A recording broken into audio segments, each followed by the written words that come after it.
আল্লাহ রসুল বৈশা আছেন তো জিবরিল আলাইহিস সালাম হাসতে হাসতে আসছে, বড় খুশি আজকে। আল্লাহ রসুল জিজ্ঞাসা করছে এত খুশি কেন? বলছে সুসংবাদ নিয়ে আসছি, আপনিও খুশি হয়ে যাবেন। বলছে কি সুসংবাদ? 70,000 উম্মত আপনার হিসাব কিতাব ছাড়া জান্নাতে যাবে।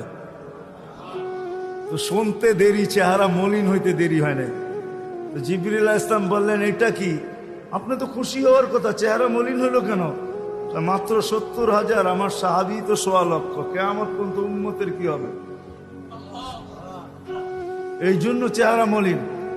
আপনি কি নিতে রাজি না? নিতে রাজি না এই কথা বলতেছি না, কিন্তু ভাবতে হবে এটা বলতে পারি। ভাইবা দেখি নিব কি নিব না।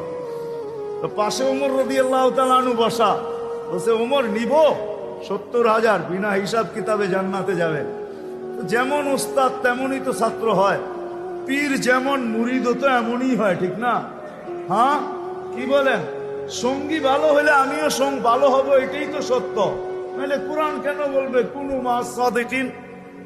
নেককারদের সাথে চলো, তুমিও নেক হয়ে যাবা, তুমিও নেক হয়ে যাবা। ভালোর লোকে চলো, ভালো হয়ে যাবা। প্রবাদ বাক্য এটাই সত্য।